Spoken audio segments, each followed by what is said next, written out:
Since Generation 3, the player character has on some occasions teamed up with an NPC trainer to battle some kind of foe. This first happened in Pokémon Emerald, where the player teams up with Steven to fight Team Magma at the Moss Deep Space Center. The player character chooses 3 Pokémon, and so does Steven, and you complete the fight without any ability to control what Steven does, unlike a regular double battle where the player maintains control of 2 Pokémon on the field. These fights, officially called multi-battles and dubbed true doubles by some fans, are kind of interesting to me as story events. In Generations 1 and 2, the player was solely responsible for defeating evil and restoring good, the rival character being more of a roadblock than anything else. But the true doubles flip that on its head, and let you fight alongside someone as you play through the game. Someone else takes some responsibility for the bad guys not getting away with it, which also helps to mitigate the criticisms of, why is a 10-year-old tasked with doing these things? Generation 4 had loads of instances of these fights, some optional and others compulsory, where the partner trainer's Pokémon and strategies varied widely. But I wanted to know, if you are some kid who was somehow terrible at battling but made it through to the stages of the game that these fights take place in, would you be able to rely on your impromptu partner to carry you through the fight? Could the true double partners win the battles with no help from the player, besides providing a body bag to absorb attacks? I devised a simple plan to test my question.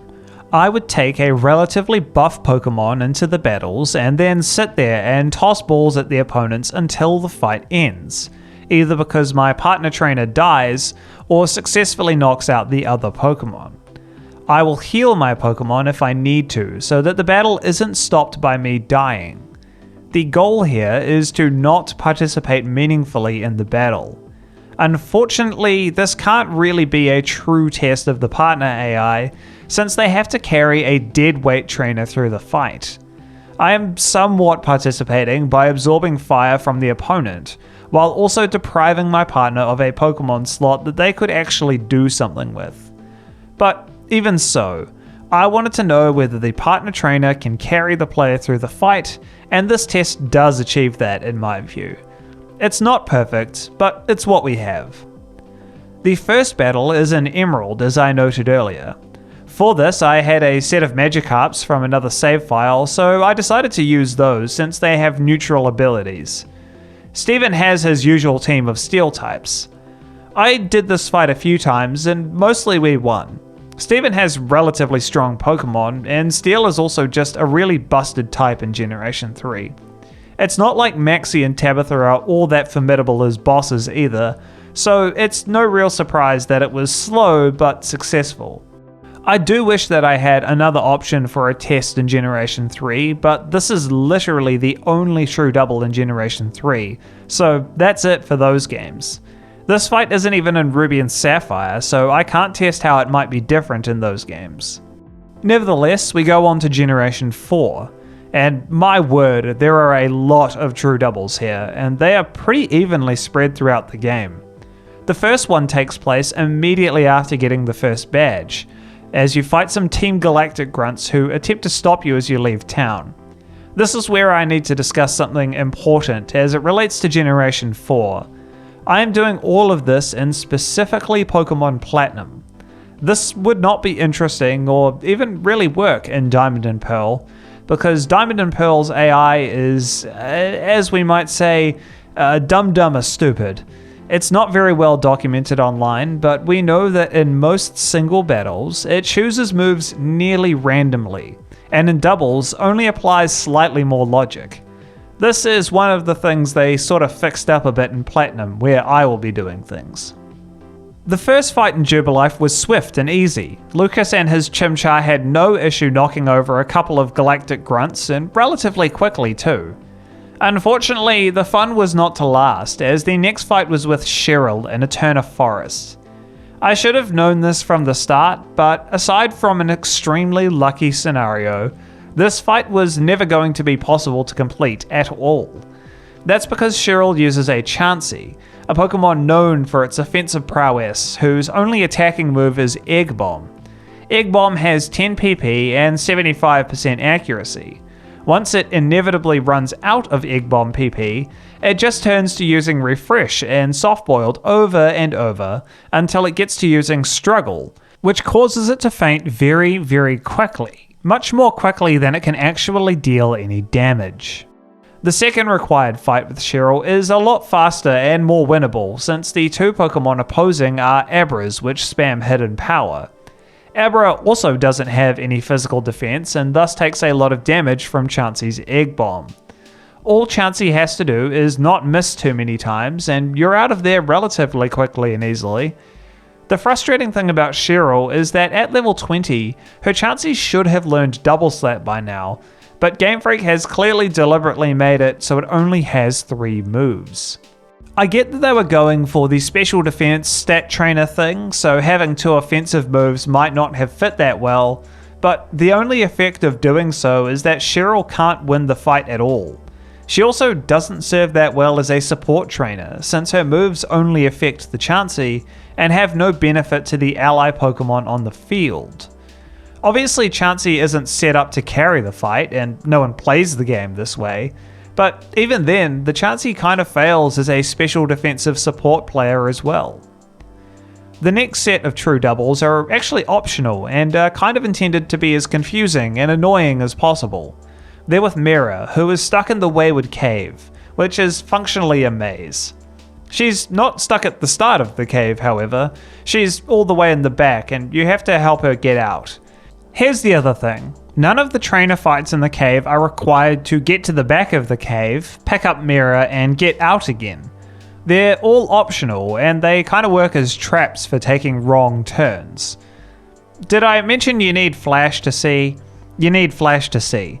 So even if the fights are optional, it is extremely easy to get lost, and easier still to run into trainers unintentionally. The fights themselves are really easy. Mira has a relatively high level Kadabra that pretty much blasts everything. Even the Ruin Maniac's Bronzor is no real threat, since the Kadabra has Shockwave. You truly are just an observer in this fight, more than anything else. Remembering where the heck you are going in the tunnel is significantly more difficult than any of the fights, even when you are looking at the map on Bulbapedia. The next fight is in Veilstone City with Lucas against some more Plasma Grunts. This one I think is the funniest of the fights, or at least has the most potential to be funny, because Lucas leads a Clefairy which tends to spam Metronome. In the first instance of this fight, Clefairy rolled Hyper Beam with Metronome and deleted a Zubat. That was great. Metronome aside, it's a pretty simple fight. Grunts aren't meant to be hard, and thus Lucas's Monferno has no trouble rolling them with Flame Wheel after the Clefairy goes down.